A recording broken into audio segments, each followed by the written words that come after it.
전능하사 천지를 만드신 하나님 아버지를 내가 믿사오며 그 외아들 우리 주 예수 그리스도를 믿사오니 이는 성령으로 잉태하사 동정녀 마리아에게 나시고 본디오 빌라도에게 고난을 받으사 십자가에 못 박혀 죽으시고 장사한 지 사흘 만에 죽은 자 가운데서 다시 살아나시며 하늘에 오르사 전능하신 하나님 우편에 앉아 계시다가 저리로서 산자와 죽은 자를 심판하러 오시리라. 성령을 믿사오며 거룩한 공회와 성도가 서로 교통하는 것과 죄를 사하여 주시는 것과 몸이 다시 사는 것과 영원히 사는 것을 믿사옵나이다. 아멘. 찬송가 521장입니다. 찬송 521장입니다. 구원으로 인도하는 그 문은 참 좁으며 생명으로 인도하는 그 길은 참 험하니 우리 몸에 지워있는 그 더러운 죄짐을 한없이 벗어놓고 힘써서 들어갑시다. 구원으로 인도하는 그 좁은 문 들어가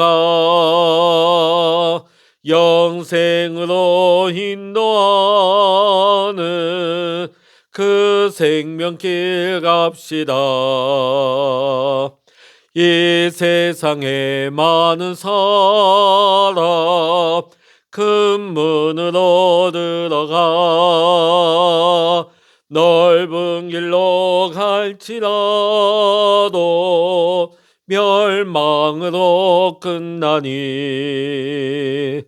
세상 헛된 부귀영화 모두 내어버리고 주의 말씀 순종하여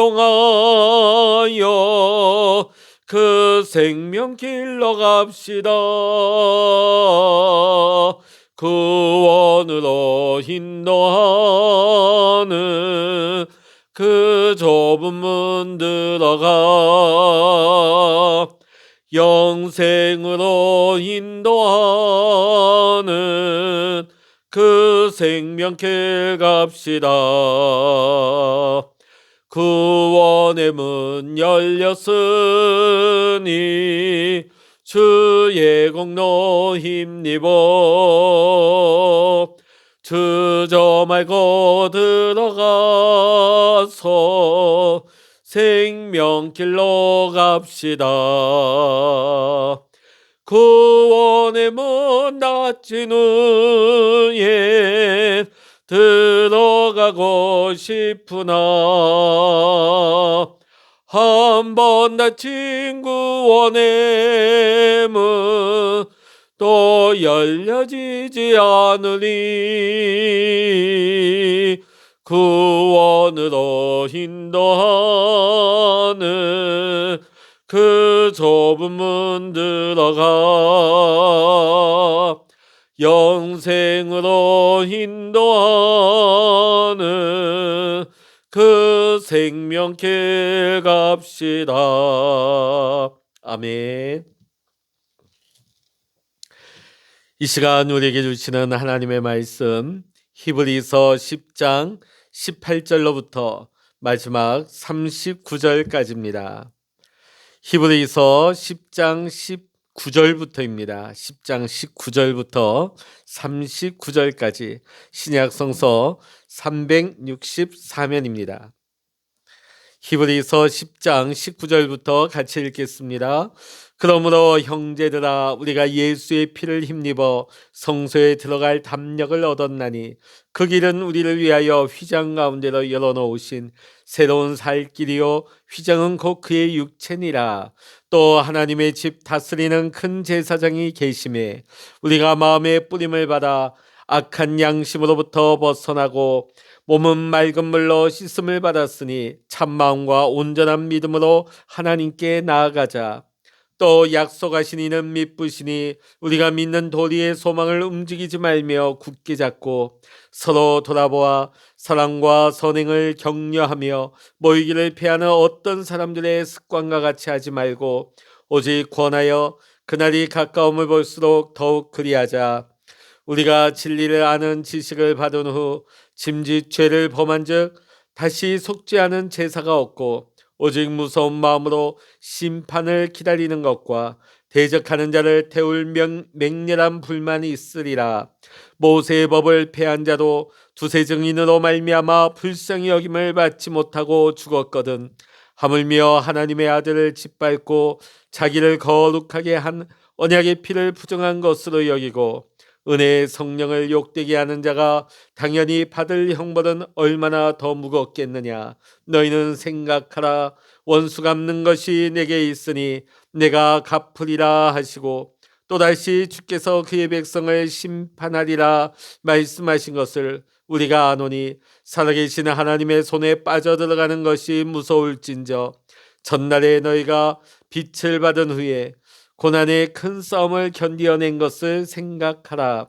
혹은 비방과 환난으로서 사람에게 구경거리가 되고 혹은 이런 형편에 있는 자들과 사귀는 자가 되었으니 너희가 갇힌 자를 동정하고 너희 소유를 빼앗기는 것도 기쁘게 당한 것은 더 낫고 영구한 소유가 있는 줄 알미라.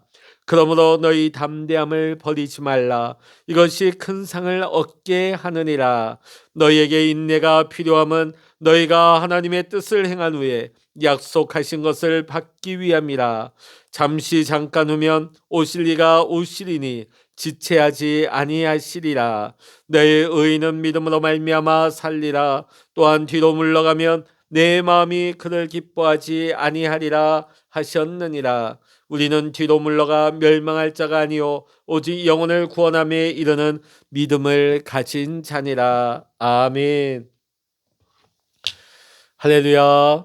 오늘 이 아침에도 함께 기도하시는 우리 사랑하는 모든 믿음의 성도님들과 또한 여러분의 가정과 또한 여러분의 기도의 제목 위에 오늘도 하나님의 크신 은혜와 평강의 축복으로 또 응답의 축복으로 함께 하시기를 주의 이름으로 간절히 축원합니다. 또한 우리가 계속해서 기도할 것은 지금 전 산천을 지금 태우고 있는 저 산불이 인력으로는 한계가 있습니다. 하나님의 손길 가운데 하나님의 은혜로 이번에 큰 산불이 그칠 수 있도록 여러분 합심해서 기도해 주시기를 부탁을 드립니다. 오늘 우리가 함께 읽은 본문의 말씀은 예수 그리스도의 대제사장직에 대한 그동안 길고 반복되어진 신학적인 설명에서 이제는 신앙의 실천적인 권면으로 넘어가는 그 길목에 있는 말씀이라 하겠습니다. 오늘 본문 19절부터 22절 상반절까지가 앞선 부분의 요약이라고 한다면 22절 하반절부터는 히브리서의 마지막 부분의 도입부라고 할 수가 있습니다. 먼저 본문 19절에서 히브리서 기자는 그러므로 형제들아 우리가 예수의 피를 힘입어 성소에 들어갈 담력을 얻었나니 이렇게 말하고 있습니다.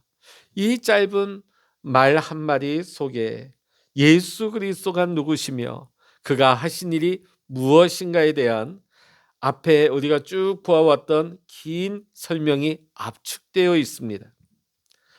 성소에 들어가는 것은 이스라엘 백성들의 삶의 핵심이고 전부였던 것입니다. 왜냐하면 성소는 하나님의 임재의 자리이고 거기에 들어가는 것은 하나님과의 만남이며 하나님과 함께하는 삶을 의미하기 때문입니다. 물론 모든 백성이 성소에 들어갈 수는 없었습니다. 왜냐하면 들어갔다가는 죽을 수밖에 없기 때문입니다. 성소는 거룩한 곳이고 백성들은 죄인들이기 때문입니다. 하나님께서 정하신 제사장만이 성소에 들어갈 수가 있습니다. 더군다나 지성소는 대제사장마저 1년에 단 한 번밖에 들어갈 수가 없었던 것입니다. 직접 성소에 들어가 하나님을 만날 수 없는 백성들에게 있어 간접적으로 하나님을 만나는 방법은 제사장을 통해 만나는 방법밖에 없었습니다. 제사장이 속죄의 제물을 가지고 성소에 들어가 제물의 피가 뿌려질 때에 백성의 죄와 부정함이 씻어질 수가 있는 것이었습니다. 하나님께서 제물을 받으실 때에 하나님과 백성 사이에 만남이 이루어지는 것이었습니다.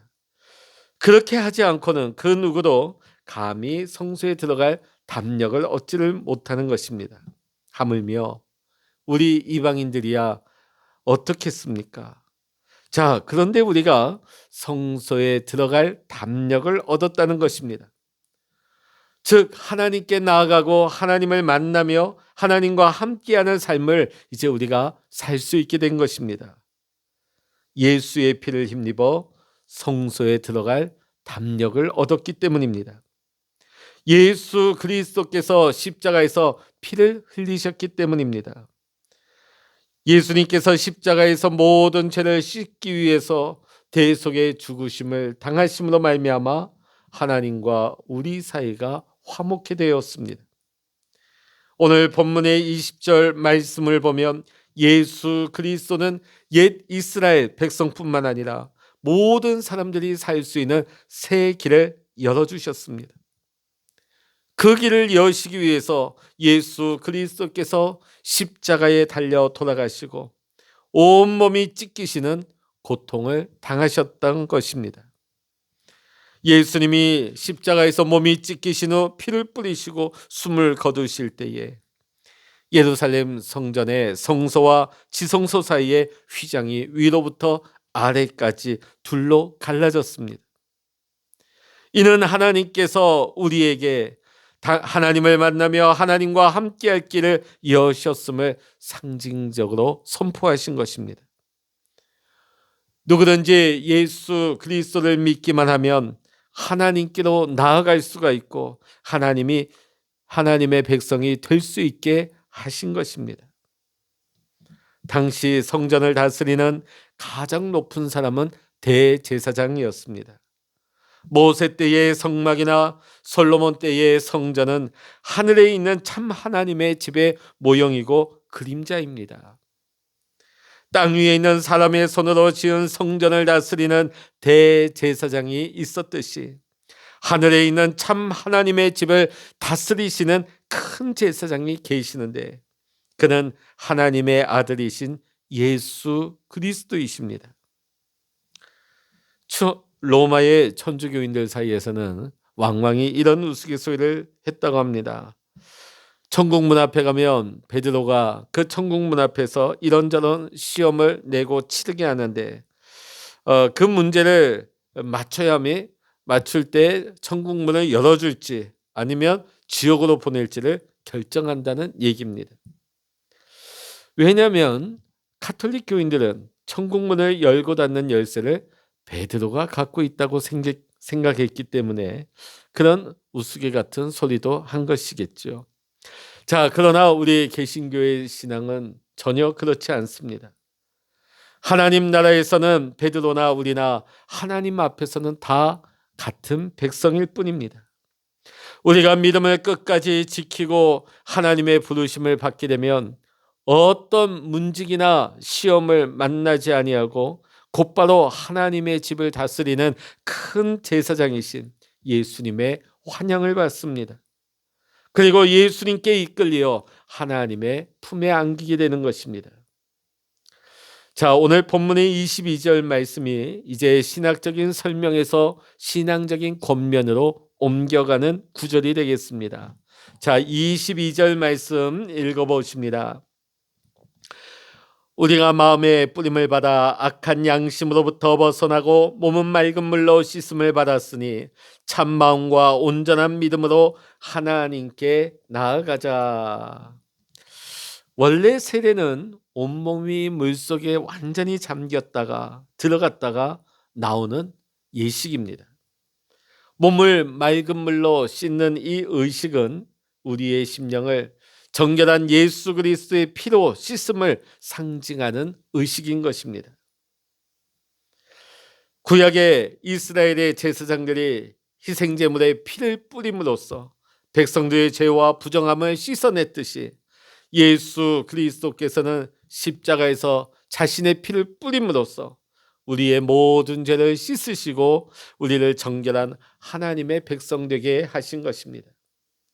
그 구원의 진리를 우리가 믿음으로 받아들이고 그리고 온 교회 공교회 회중 앞에서 공개적으로 그 믿음을 입으로 고백할 수 있을 때에 비로소 우리는 물로 세례를 받는 것입니다. 그렇다고 해서 세례가 우리를 깨끗게 하는 것은 아닙니다. 우리가 예수 그리스도의 피로 깨끗함을 얻었다는 믿음을 세례받는 행위로 고백을 하는 것입니다. 그러기에 세례가 우리를 구원하는 것은 아닙니다. 우리가 예수 그리스도를 믿음으로 구원받았음을 세례를 통하여서 온 교회 성도들 앞에서 고백하는 것입니다. 여기까지가 예수 그리스도의 존재와 사역에 관한 신학적인 설명입니다. 자, 그리고 여기서부터 히브리서 기자는 지금까지의 모든 가르침을 성도들의 삶에 적용하면서 지금 이 히브리서를 받게 되는 독자들에게 성도들에게 실질적인 권면을 시작하고 있습니다. 그 말씀이 22절 하반절부터 시작하고 있죠. 참 마음과 온전한 믿음으로 하나님께 나아가자. 하나님께 나아가려면 마음이 참되고 온전한 믿음이 있어야 합니다. 그런데 예수 그리스도의 피로 인하여 우리의 심령이 깨끗해졌기에 그 깨끗해진 마음을 우리가 온전하게 곧게 지키려면 우리가 하나님께 나아갈 수 있는 것이죠. 예수의 피로 우리의 심령이 깨끗해졌으니까 우리가 이 깨끗한 마음을 지키게 되면 하나님께 나아갈 수 있다는 것입니다. 또한 우리는 온전한 믿음으로 하나님께 나아갈 수가 있습니다. 본문 23절에 보듯이 약속하신 이는 미쁘시기 때문입니다. 다시 말해 예수 그리스도를 믿는 사람은 누구나 다 모든 죄의 용서를 받고 구원함을 얻으며 복된 하나님의 나라에서 영생을 누리게 하시겠다는 하나님의 약속을 반드시 지키실 것이기에 우리는 온전한 믿음을 가지고 하나님께 나아갈 수가 있는 것입니다. 따라서 우리가 믿는 도리의 소망을 굳게 붙잡고 움직이지 말며 굳게 잡아야 한다는 것입니다. 예수 그리스도와 그로 인하여 얻은 속죄에 대한 믿음을 굳게 지켜야 한다는 것입니다. 그리고 그 믿음 안에서 우리가 하나님 앞으로 나아갈 수 있다는 소망을 굳게 잡고 흔들리지 말아야 하는 것입니다. 오늘 본문 24절의 말씀과 같이 서로 돌아보아 사랑과 선행을 격려하라. 이 권면이 이어지고 있습니다. 구원의 확신과 하나님 나라의 소망을 가진 사람은 이 세상에서부터 사랑하는 삶을 살아야 하는 것입니다. 그 사랑은 입으로만 말하는 사랑이 아니라 선행으로 나타나는 사랑인 것입니다. 예수 그리스도를 믿고 하나님의 나라의 소망을 가진 사람은 서로 돌아보며 사랑과 선행을 격려해야만 하는 것입니다. 계속해서 이어지는 권면이 25절의 말씀에 나오고 있습니다. 모이기를 패하는 어떤 사람들의 습관과 같이 하지 말고 오직 권하여 그날이 가까움을 볼수록 더욱 그리하자. 여러분, 모이기를 힘쓰지 아니하면 교회가 아닌 것입니다. 믿으면 되지 뭐 꼭 모여야만 되느냐, 이런 사람들이 우리 주변에 왕왕이 있고 또 코로나 이후로 많이 늘어나고 있습니다. 꼭 모여야만 하느냐? 꼭 교회만 가야만 되느냐? 이런 경우죠. 여러분, 교회는 모여야 교회입니다. 그래야만 믿음과 소망과 사랑을 나누며 서로 돌아보고 격려할 수 있기 때문입니다. 여러분, 때가 힘들고 어려울수록 우린 더욱더 모이기에 힘써야 하는 것입니다. 어려울 때 서로 믿음을 지킨 그 은혜를 서로 나누면서 서로 위로하고 격려하고 서로 돕고 함께 힘을 모을 수 있기 때문입니다. 오늘날 세상의 유혹과 핍박이 점점 심해져서 믿음을 버리기 쉬운 때가 되고 있습니다. 이러한 때일수록 우리 믿음의 성도들은 더욱더 모이기에 힘을 써야 하는 것입니다. 그날, 주의 날, 주님의 재림의 날, 마지막 심판의 날은 언제가 될런지 우리는 아무도 알 길이 없지만 분명히 올 것이고 지금도 가까이 다가오고 있습니다. 그날이 언제인지 알지 못하기에 우리는 언제나 종말적인 삶을 살아야 하는 것입니다. 언제 주님 다시 오신다 할지라도, 혹 오늘 오신다 할지라도 우리가 믿음으로 서기 위하여 우리는 더욱더 임마지막 때에 모이기를 힘써야 할 것입니다. 35절 36절의 말씀을 보면 믿음을 가진 이들에게 하나님께서 약속하신 상을 받기 위해서는 담대함과 인내가 필요하다 말씀하고 있습니다. 여기에서 인내라 하는 것은 꿋꿋이 견뎌내는 것을 뜻하는 것입니다. 오늘 히브리서 기자는 배교의 유혹과 핍박이 심한 현실 속에서 하나님이 약속하신 큰 상을 바라보며 담대함을 버리지 말고 인내할 것을 격려하고 있는 것입니다. 본문 37절에 잠깐 후면 오실리가 오시리니 지체하지 아니하시리라 이렇게 말씀합니다. 우리 또한 주께서 지체하지 아니하시고 잠깐 후에라도 다시 올 수 있음을 늘 마음에 새기고 살아가야 할 것입니다. 오늘 본문에서의 마지막 권면 38절 39절의 말씀 읽어보겠습니다. 나의 의인은 믿음으로 말미암아 살리라. 또한 뒤로 물러가면 내 마음이 그를 기뻐하지 아니하리라 하셨느니라. 우리는 뒤로 물러가 멸망할 자가 아니요 오직 영혼을 구원함에 이르는 믿음을 가진 자니라. 아멘. 자, 오늘 여기 마지막 권면의 말씀에서 나의 의인, 이 의인은 믿음으로 말미암아 의롭다 여김을 받는 하나님의 자녀를 가리키는 것입니다.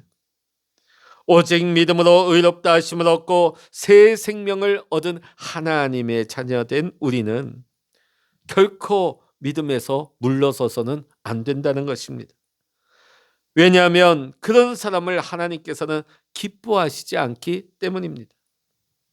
믿음을 버리고 뒤로 물러서게 되면 멸망당할 수밖에 없습니다. 우리는 결코 그렇게 뒤로 물러나도록 부르심을 받은 사람들이 아닙니다. 구원함에 이르는 믿음은 오직 예수 그리스도 안에 주어진 구원의 진리를 단단히 붙잡고 어떤 세상의 유혹과 핍박 앞에서도 결코 뒤로 물러서지 않는 사람입니다. 믿음 안에서 얻은 하나님 나라의 소망을 굳게 잡고 우리는 흔들리지 말아야 합니다. 참마음과 온전한 믿음으로 날마다 하나님께로 더 가까이 나가야 합니다. 이러기 위해서는 날마다 모이기를 힘쓰며 서로 돌아보고 사랑과 선행을 격려하는 이러한 믿음의 사람들이 되어야 하는 것입니다. 오늘 특별히 이 아침 함께 기도하시는 우리 모든 믿음의 성도님들이 모이기를 힘쓰며 서로 돌아보고 사랑과 선행을 격려하는 귀한 믿음의 사람들이 되시기를 이 시간 주의 이름으로 간절히 축원합니다. 기도하겠습니다. 할렐루야. 하나님 아버지, 우리는 결코 뒤로 물러나도록 부르심을 받은 자가 아닙니다. 날마다 예수 그리스도 안에서 구원의 진리를 단단히 붙잡게 하시고 어떤 세상 유혹과 핍박이 몰려온다 할지라도 결코 뒤로 물러서지 않게 하여 주시옵소서. 하나님 나라의 소망을 굳게 잡고 참마음과 온전한 믿음으로 더욱더 날마다 하나님께로 더 가까이 나가기를 원합니다. 모이기를 힘쓰게 하시고 서로 돌아보고 사랑과 선행을 격려할 수 있는 참된 믿음의 삶을 살아갈 수 있도록 성령님 우리를 인도하시고 주장하여 주시옵소서. 모든 것 대신 우리 주님께 찬양과 영광을 돌려드리며 우리 주 예수 그리스도의 이름으로 간절히 기도하옵나이다. 아멘. 찬양하라 내 영혼아, 찬양하라 내 영혼아, 내 속에 있는 것들아 다 찬양하라. 기도하라 내 영혼아, 기도하라 내 영혼아, 내 속에 있는 것들아 다 기도하라. 주여 일창으로 합심하여 기도하십니다. 주여